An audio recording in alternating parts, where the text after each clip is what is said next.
Okay, welcome. Thank you all for joining us this afternoon. My name is Katie Junk and I'm with Ochsner Health. So excited you to welcome you to our Merry and Mindful Tips for Healthy Holiday Eating webinar, which is presented by Ochsner Digital Medicine. So I'm excited to bring you some tips for kind of navigating the holidays and for healthy eating and staying active. We're also today going to hear about the Ochsner Digital Medicine program, which is a program that has helped thousands of patients better manage their high blood pressure and type 2 diabetes. So leading us today is our digital medicine professional health coach, Christina Cutura, and she'll be taking us through the presentation. Do you want to encourage questions from everyone? So if you have any questions at all, feel free to pop those into the chat or the Q&A, and we'll make sure to address those questions at the end of the presentation. So I'll go ahead and pass it over to Christina. Yes. Hi, guys. Thank y'all so much for having me. My name is Christina. As Katie mentioned, I'm a health coach with the digital medicine program. And today I really just wanted to go over some different healthy holiday tips as they approach. So we'll get started. Taking this away with some content overview. So some things we're going to focus on today is going to be managing your blood pressure and blood sugar during the holidays, creating a plan, taking control, how to navigate a buffet, how do we limit or avoid salt and sugar, dining out tips, lightening up family traditions, and then ways to get active. And then I'll wrap it up with some digital medicine overview as well. So moving on to managing our blood pressure and blood sugar during the holidays. We absolutely know this can be tricky, but this is something that, we do every day, focusing on blood pressure goal rates along with blood sugar goals.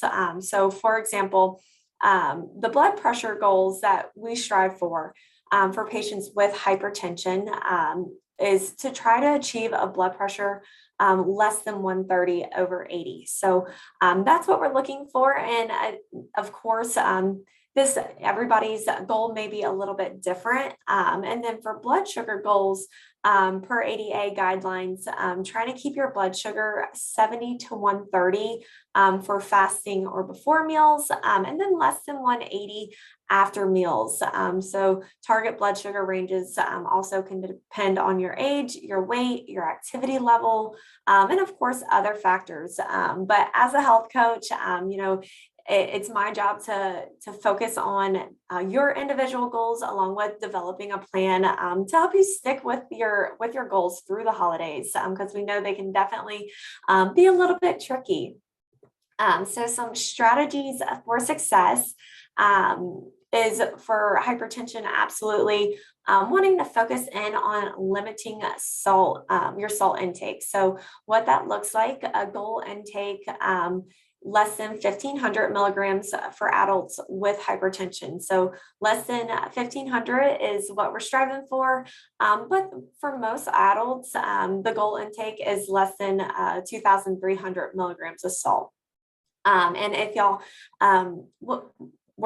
if you were at my presentation for the Salty Truth, I discussed how to read a food label, why it's important to read a food label, but ultimately really looking for items less than 140 milligrams of sodium per serving size is going to set you up for success in the long run. So we'll talk a little bit more in the future about that, but also other strategies would be to have a balanced plate, including your healthy options along with those splurge options. It is the holidays, so we understand.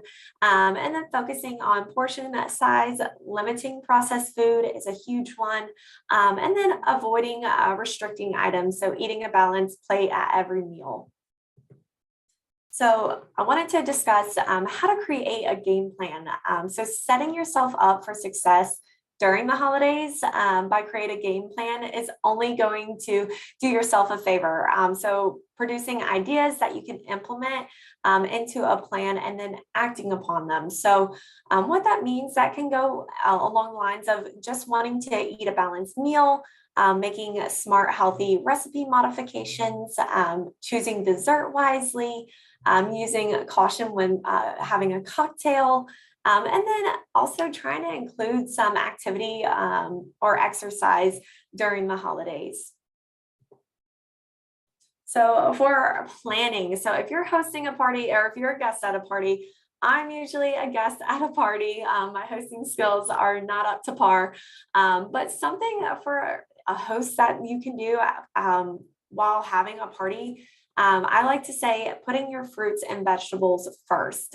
So the idea is to make the fruits and vegetables first in the buffet line. So this gives your guests opportunity to have room on their plate for those fruits and vegetables. And not only that, you want your guests to fill up on those high fiber foods. That way they stay fuller longer, along with having less calories. So again, it's just helpful starting your holidays off right. Serving meals at typical meal times. That was number 2. So a huge one, my family's guilty of it. We love to have parties around 2 o'clock and 4 o'clock because it seems like it just gives you enough time, to have all the food prepared, but also have people out of the house at a decent time. But trying to aim to have your guests over around 12 p.m. or even 5 to 6 p.m. Can really help your guest and yourself stay on those normal eating patterns. So breakfast, lunch, dinner, still incorporating snacks as well. So that's going to be a great one. Plate size matters. That's huge. So just by reducing your plate size from 11 inches to 9 inches can really make a big difference. So we tend to eat more when we see room on the plate. So we just keep piling it up, especially if you do a buffet style. So just reducing that plate size could be beneficial. Same goes with silverware. So when you do have servings, so say you have a big bowl of mashed potatoes, if you serve it with a smaller spoon, your guests are most likely only going to take a spoonful. Therefore, it's automatically going to be a smaller portion. So that's a great one. Placing your food away from the seating area, avoiding temptations or picking from the food, providing balanced meals, planning non-eating activities. As I mentioned, throw a game in there for your guests. And then I really wanted to emphasize on this last one, more courses with smaller portions. So studies show that it takes about 20 minutes for our stomachs to signal to our brains that we are full. If you're a fast eater like me, I don't give my brain time to process that. Sometimes you need to take a break to understand, okay, maybe I am full. So it really breaking up the meals can really give your guests the opportunity to see and process how hungry they still are by the time the next course arrives. So those are some hosting tips. And same kind of goes back and forth with being a guest at a party. You still want to make sure you're eating on your regular scheduled mealtime, indulging in moderation, of course. The holidays. That's what we wait all year for, is for the colder weather when we know those holidays are rolling around. Practicing politely declining, huge one, because it's okay to say no. My grandma makes the best chocolate chip cookies. And sometimes, I do feel bad saying no, but sometimes knowing my own goals that I set for myself can really help you achieve them by just politely saying no. And I always like to say, letting your family and friends know that what your goals are, whether it's weight loss or just wanting to eat healthier overall. That way they have a better understanding when you do happen to say no or decline, that snack or that apple pie, whatever the case may be. And then offering to bring a healthy dish. Bringing a healthy dish really gives you the control. You feel in control knowing that you are going to a party, knowing that there's a dish that's going to be a healthy choice because you have control of how much salt, how much sugar you're putting in that dish. And then hopefully it's a dish that you enjoy. And then of course, eating before you feast. Again, trying not to wait all day, skip breakfast and lunch just so we can feast out for dinner or whatever holiday party time it is. So still having those regular meal, a balanced breakfast, balanced lunch, maybe some snacks in between. And that way you're fulfilled when you get to the party. And that leads me into starting simple. So filling your plate up with vegetables, fruit, green salads, and lean meat. So high protein is going to help you stay fuller longer, along with those fiber foods and vegetables. So great choices there. Again, waiting 10 minutes to give yourself some time to process. I always like to say, trying to have a sip of water in between each meal, or even just setting down your fork after you take a few bites, set it down, maybe talk, giving your body some time to feel that it's full.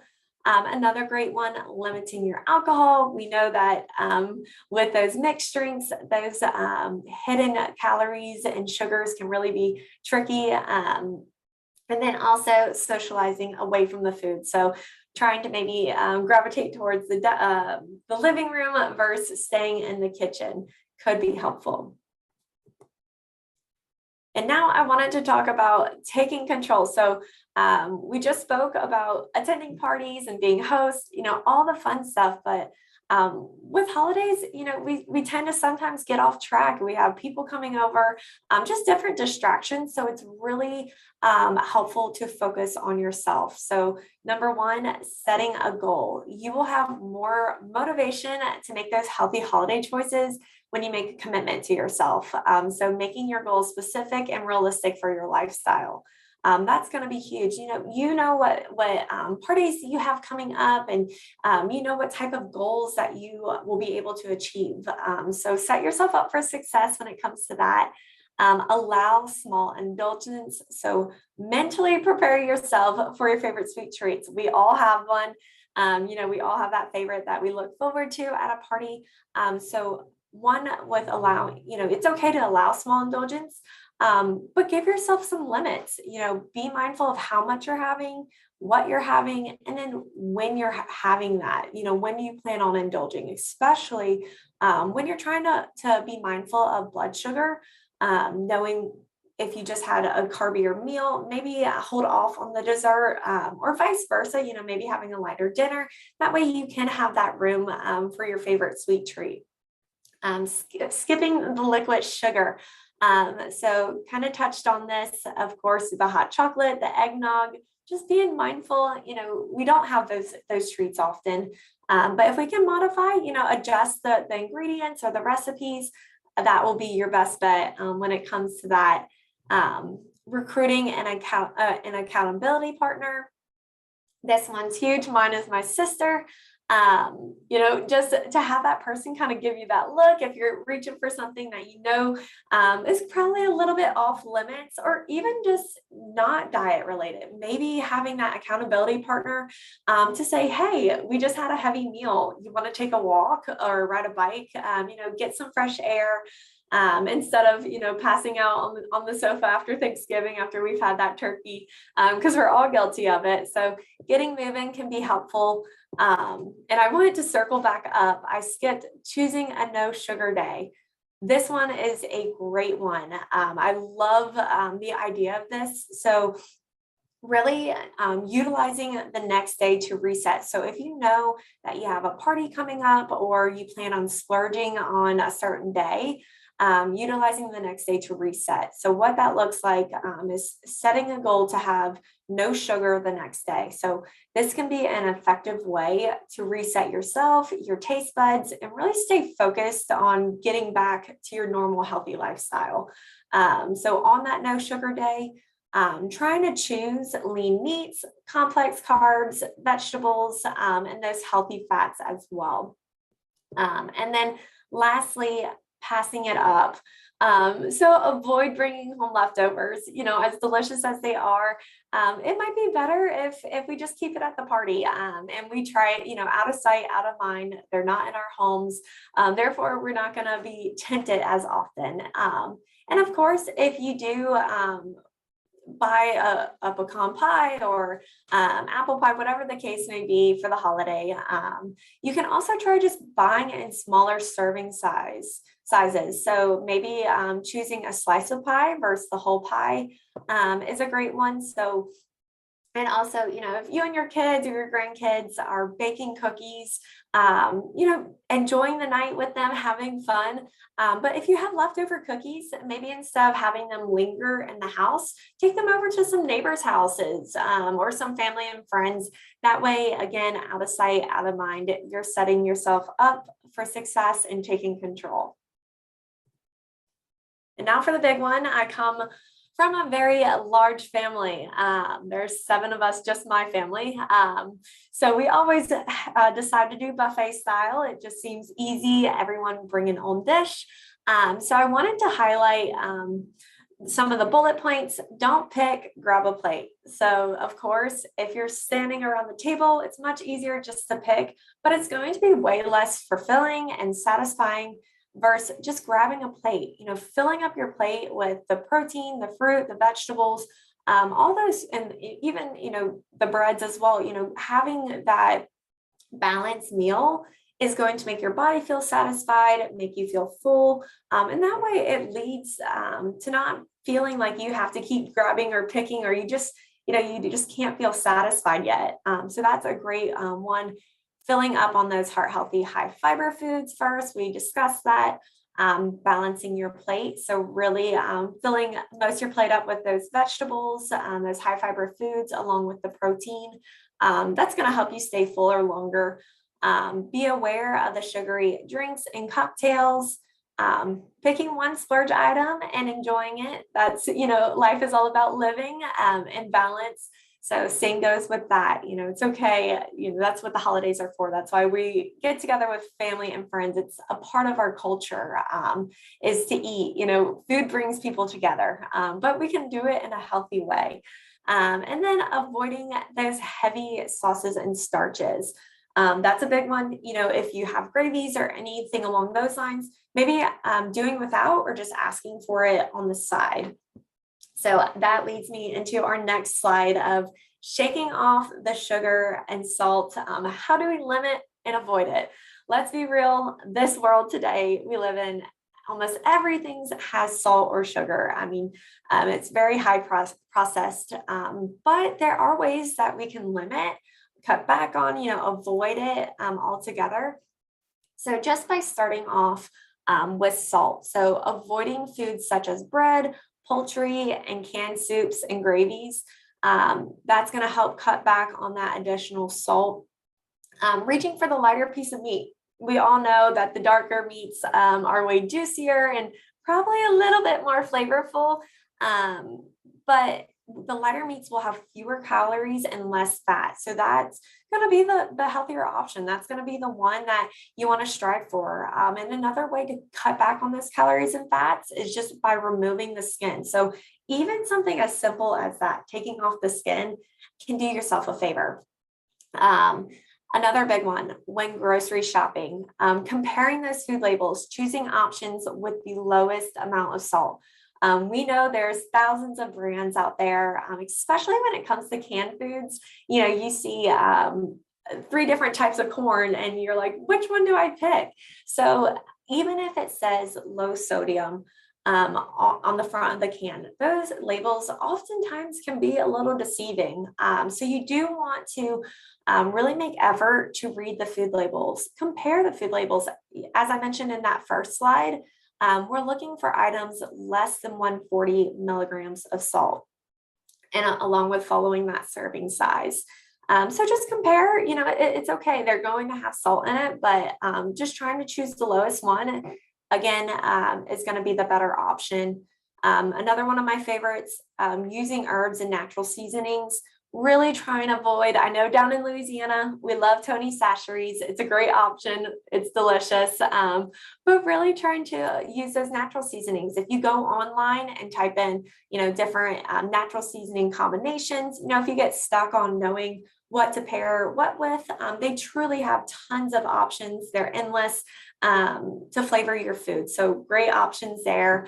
And going back to those canned foods, rinse away. So trying to drain those canned foods with water, dumping it into a colander, just removing that excess salt that comes along with any processed food. And now moving into sugar.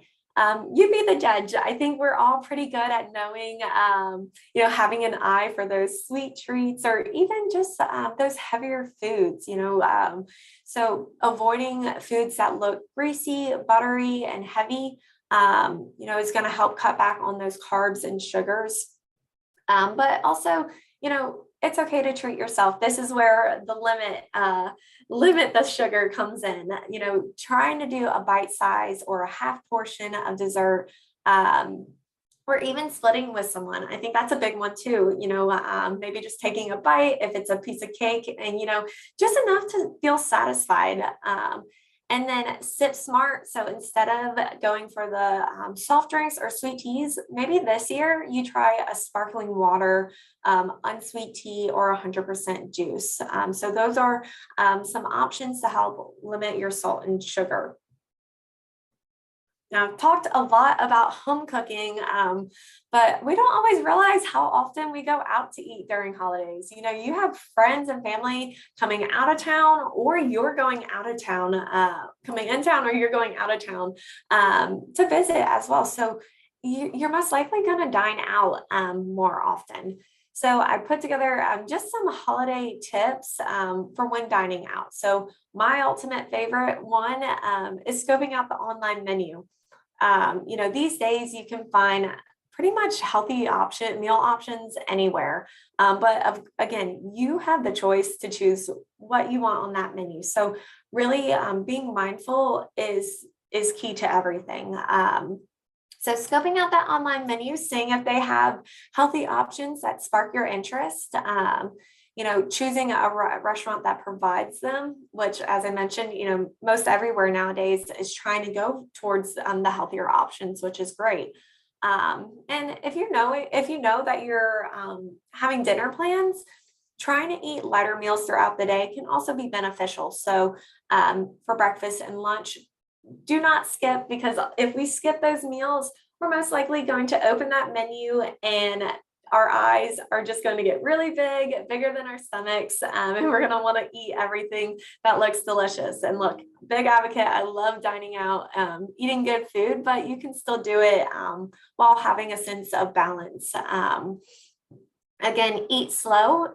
As I mentioned, it takes some time for your brain to process how hungry we actually are. So by having a couple sips of water in between each bite, or just putting down our fork to socialize, can give our bodies time to digest, have our minds trigger that cue of if you're hungry. And I always say, trust your body. If you feel that you're still hungry, then of course continue to eat your meal, but just stopping when you feel satisfied.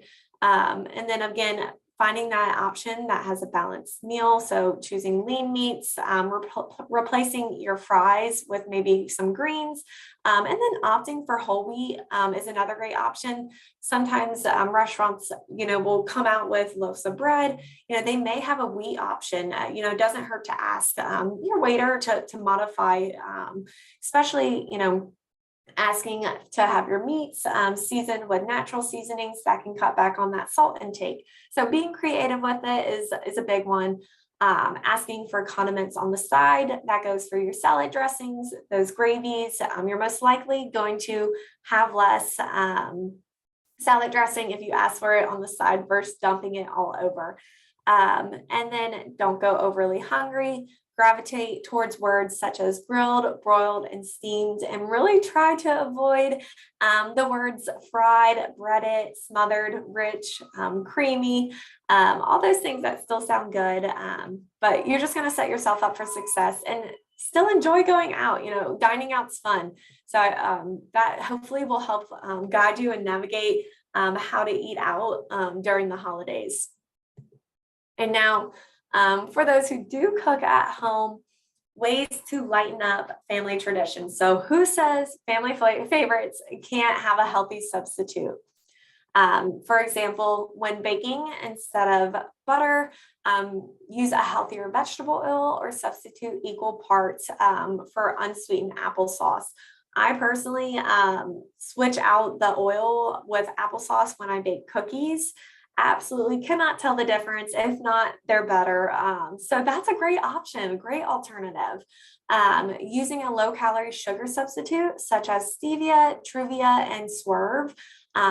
For those who are focusing on managing your blood sugar, that's going to help really balance it out and not cause your blood sugar to spike up as quickly. And then using a low fat or no fat milk instead of a whole milk or heavy cream. So for example, if you're making pastas or a roux, opting for those low fat or no fat milks. Instead of adding chocolate chips or candies, use dry fruit like cranberries or cherries, if you're making muffins or cookies. Using extracts like vanilla, almond, peppermint to add flavor instead of the sugar or butter. Those are great ones as well. This is my personal favorite, using a whole grain bread, rice, pasta instead of the white rice or pasta or bread. So with that, they have come out with tons of great products that are whole grain when it comes to rice and pasta. And most likely, if you're cooking those dishes already, you're most likely going to pour, red beans and rice on top or some type of sauce to disguise it. So really just choosing the whole grain, it's going to digest better in your system. So definitely opting for whole wheat. Using those natural seasonings and spices, fresh herbs, citrus juice to really flavor those foods and drinks. Again, it can help reduce the salt and added sugar. And then, as I mentioned, using the baked, steamed, grilled, or air fried options.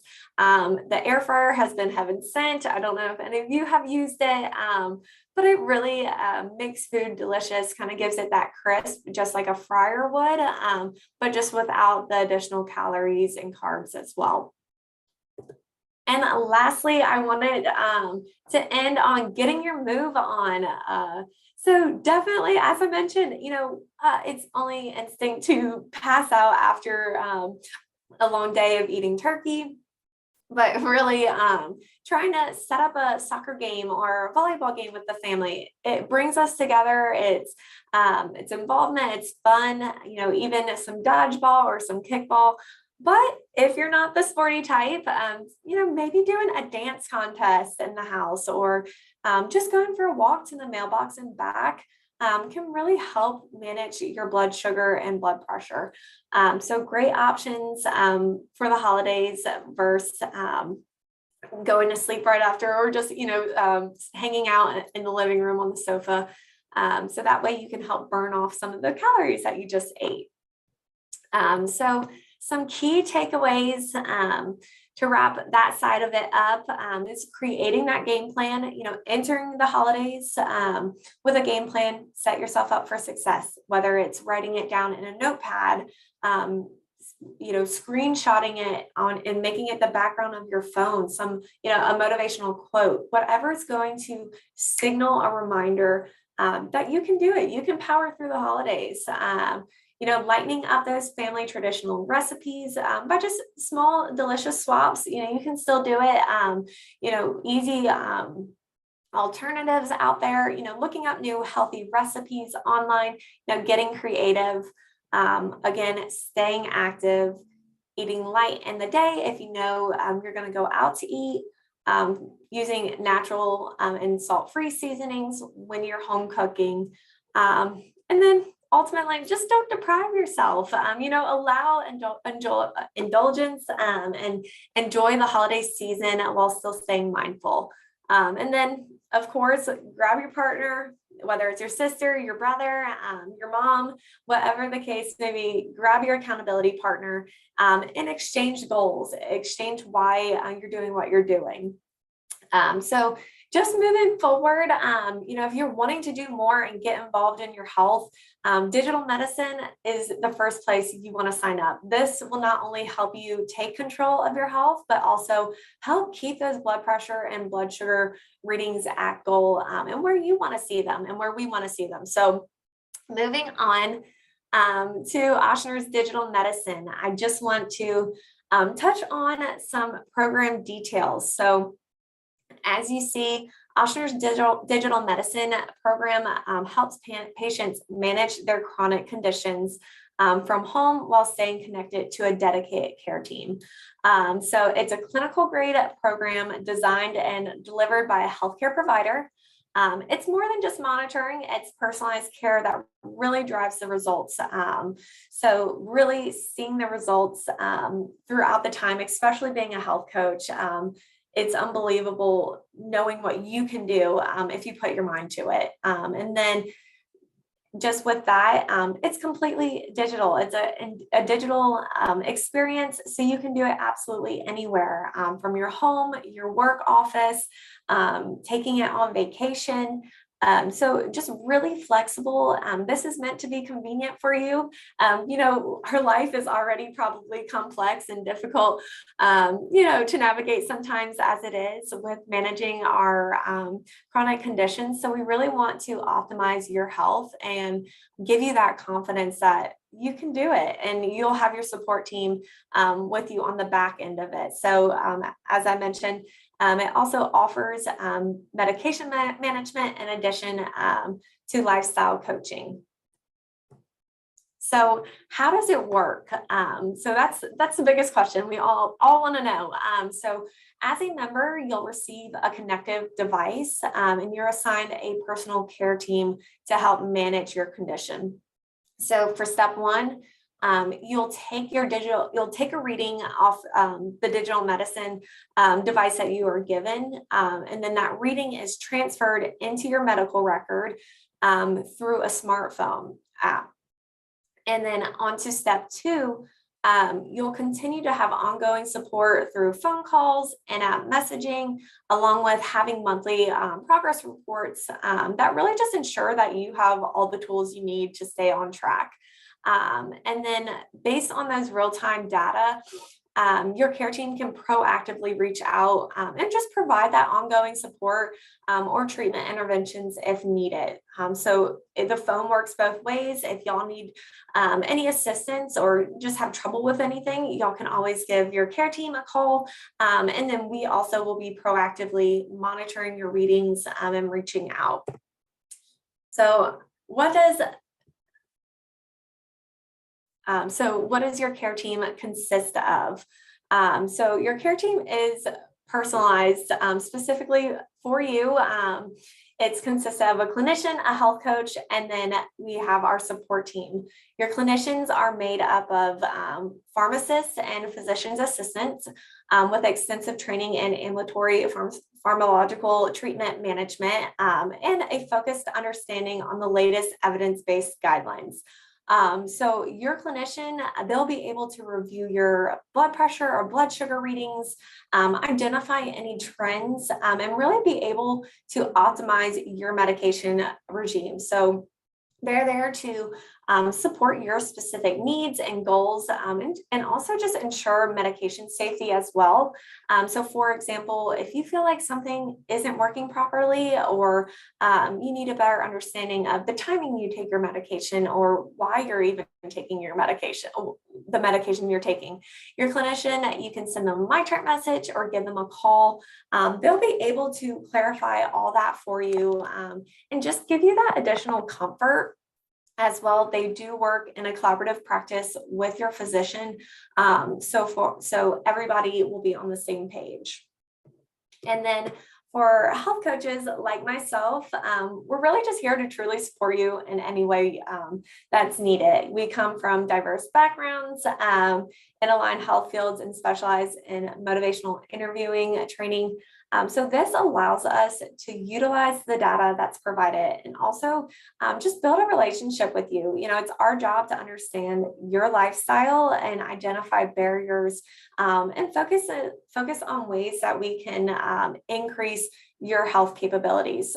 So, if you have a stressful work life, or, you're having challenges with exercising, it's my job to meet you where you're at, and us together will come up with a plan to really knock out some of those goals that you might have. And it's always nice to just have someone there that you feel gets you, that can be personable with you and understand, why your blood sugar is elevated. Maybe you had a really stressful day and you just needed a sweet treat. It's ways to navigate those temptations, and you name it, we're here to help you in the best way we can. And then we also have our support team. So that's our customer service, our tech support team, and our concierge representatives. So they're able to assist you with any general questions, enrollment, tech support, and then any digital medicine specific needs as they arise. So now for the exciting part, which is our clinical outcomes. I love talking about this because facts don't lie. There's proven results that show that digital medicine works, and we're here for you. With the high blood pressure, digital medicine provides improved hypertension control rates. So just looking to the left, patients achieving blood pressure control. So after 6 months in digital medicine, there's a 79% blood pressure control versus usual care, which is 26%. So that's a big jump. And then when you look to the right, medication adherence increase. So that's understanding your medication, as I mentioned, that our clinicians can help with, why you're taking it, what, how much to take. So with our program after 6 months in digital medicine, our patients show a 7.5% better understanding versus -2.5 in usual care.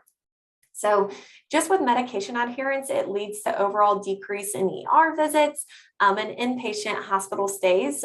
So this overall results in less trips to the doctor's office and increases costs of savings for you. So, it's a win-win. Who doesn't love saving money and not having to take off work or anything to go to those doctor's checkups? So that's just one way we can provide our support and guidance. And then for digital medicine, providing improved A1C control, to the left, improved A1C levels for usual care. For ADA target, it's 7%. So that's standard, 7%.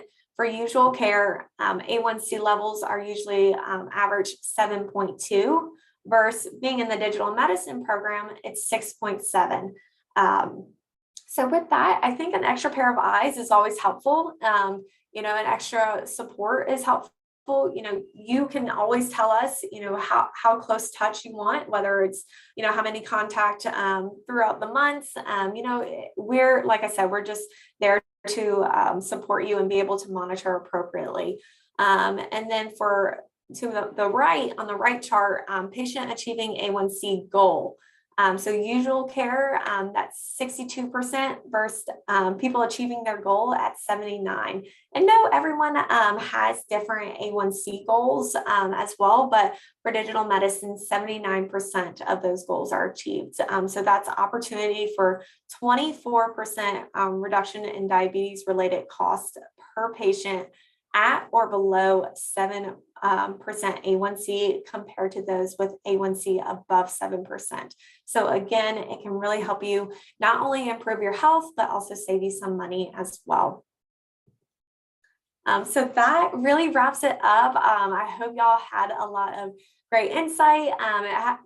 Was able to take a lot about the healthy holiday tips, and we'll be able to utilize it in our upcoming holidays. But I'm more than happy to answer any questions, and just be watching for a follow-up email. We will be providing the 25 healthy snack ideas along with just some more information. Yeah, if we have any questions for Christina, please pop them into the chat. I do have a few questions for you, Christina. Couple being around salt. We know there's those like kind of buzzwords around like pink salt and sea salt and, different types of salt. In terms of it affecting our blood pressure, is it really all going to basically affect us the same, or is there one salt that's better than the other? So I wouldn't necessarily say there's one salt that's better than another.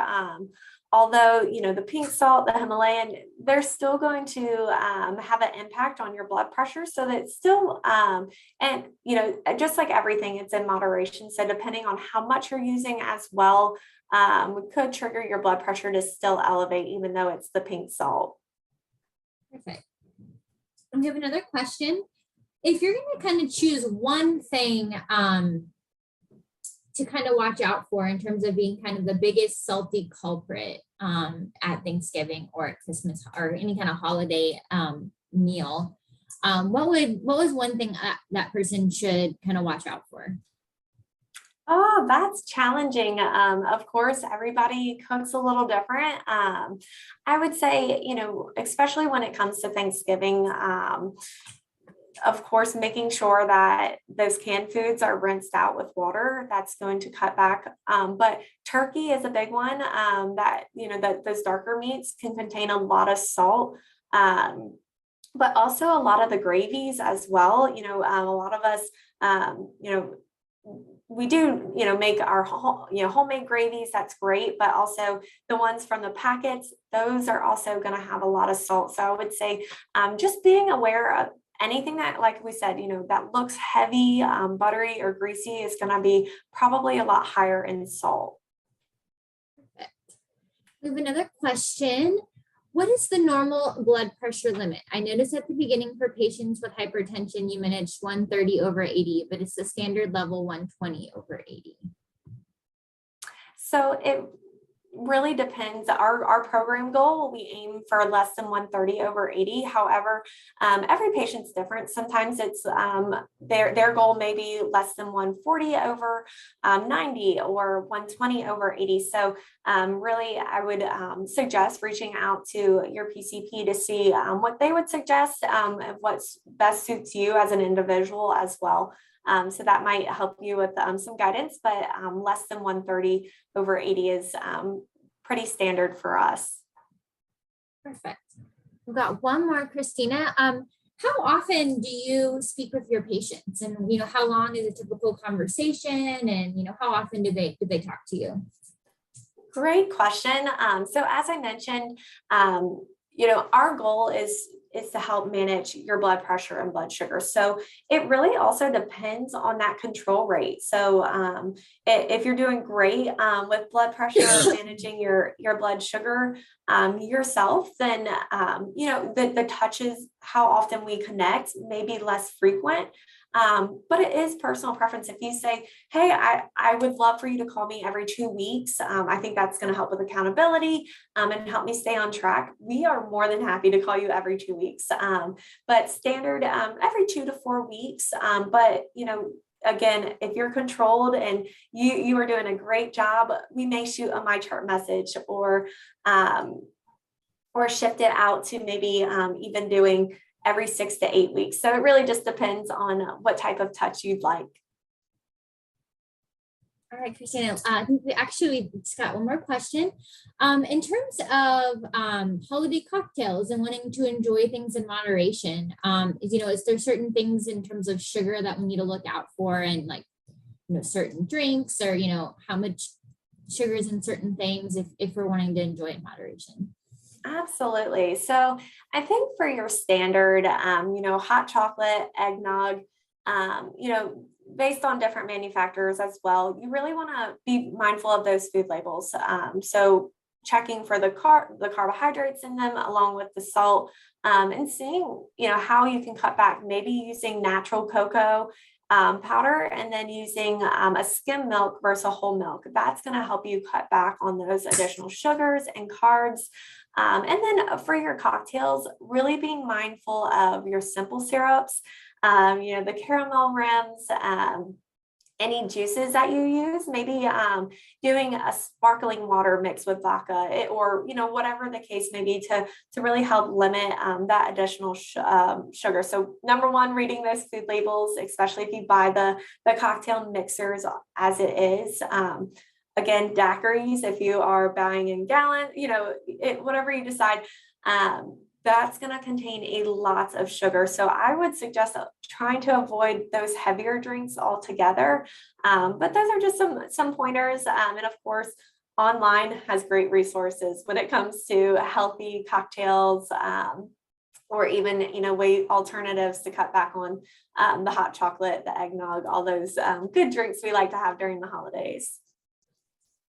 Awesome. Thank you, Christina. Love the tips. I think we can all pick something out of this as a great takeaway for the holiday season. So thank you all for joining us today. If you are interested in learning more about the Ochsner Digital Medicine program, you can go to ochsner.org/Mary. There you can take a look at some member stories and some more information about our program.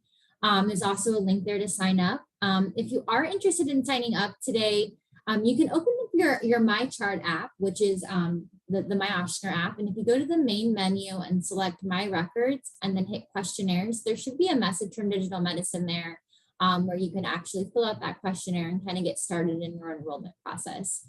We're also on social media, so feel free to follow us there. We're on Twitter and LinkedIn, and then the Ochsner Health Facebook account as well. You'll see content from us. So thank you all for joining. We will be sending out an email with a recording to this presentation, so you'll be able to see Christina's slides and hear the questions that we answer today. And we wish everyone a very happy holidays, and thank you for joining. Absolutely. Thanks, Katie. Bye, guys.